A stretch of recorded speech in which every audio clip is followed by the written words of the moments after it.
खुदा में आप सबकी सलामती हो। हमारे चैनल का नाम है खुदा मेरे साथ। तकवीन उसका 3 बाब 9 आयत से लेकर 19 आयत तक। और खुदावंद खुदा ने आदमी को पुकारा और उससे कहा, तू कहाँ है?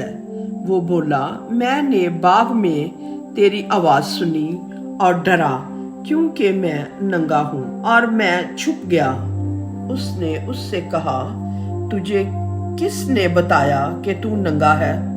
क्या तूने उस दरख्त का फल नहीं खाया जिसकी बाबत मैंने तुझे हुक्म दिया था कि इसे ना खाना? आदमी ने कहा कि जिस औरत को तूने मेरे साथ कर दिया, उसने मुझे इस दरख्त का फल दिया और मैंने खाया। तब खुदावंद खुदा ने औरत से कहा कि तूने क्या किया? औरत बोली कि सांप ने मुझे बहकाया और मैंने खाया। और खुदावंद खुदा ने सांप से कहा, क्योंकि तूने ये किया, मालूम है तू तमाम चरिंदों और दरिंदों में तू अपने पेट के बल चलेगा और अपनी जिंदगी के तमाम आयाम तू खाक चखेगा। मैं तेरे और औरत के दरमियान अदावत डालूंगा, बल्कि तेरी नस्ल और औरत की नस्ल के दरमियान वो तेरे सर को कुचलेगी और तू उसकी एड़ी की ताक में रहेगा।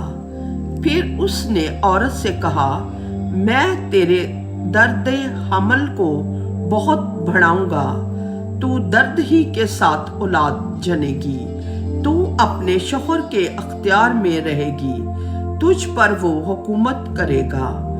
और आदमी से कहा, चूंकि तूने अपनी बीवी की बात मानी और उस दरख्त का फल खाया जिसकी बाबत मैंने तुझे हुक्म दिया था कि इसे ना खाना, इसलिए जमीन तेरे सबब से लानती हुई।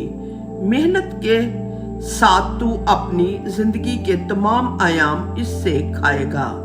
वो तेरे लिए कांटे और ऊंट कटारे उगाएगी और खेत की निबातात तेरी खुराक होगी।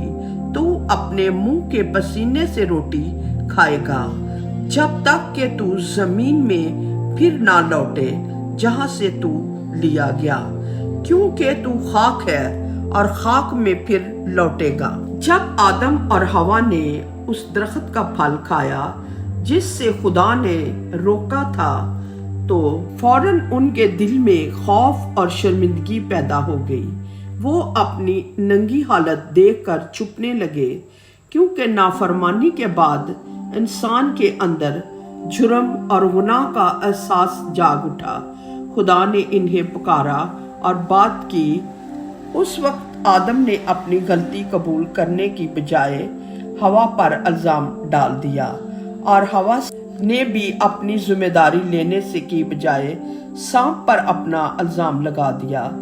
इससे एक बड़ी हकीकत सामने आती है कि इंसान अक्सर अपनी कोताही मानने के बजाय दूसरों को कसूरवार ठहराने लगता है। फिर खुदा ने हर एक को उसके अमाल के मुताबिक नतीजा दिया। सांप को लानत मिली और वो हमेशा जमीन पर रेंगता रहेगा और उसकी नस्ल और इंसान की नस्ल के दरमियान दुश्मनी होगी। औरत के लिए ये हुक्म हुआ कि उसकी जिंदगी में औलाद की तकलीफ बढ़ेगी। आदम के लिए जमीन को लानती ठहराया गया ताकि अब वो आसानी से फल ना दे, बल्कि आदम को मेहनत और मुशक्कत से अपना रिज़्क कमाना पड़े।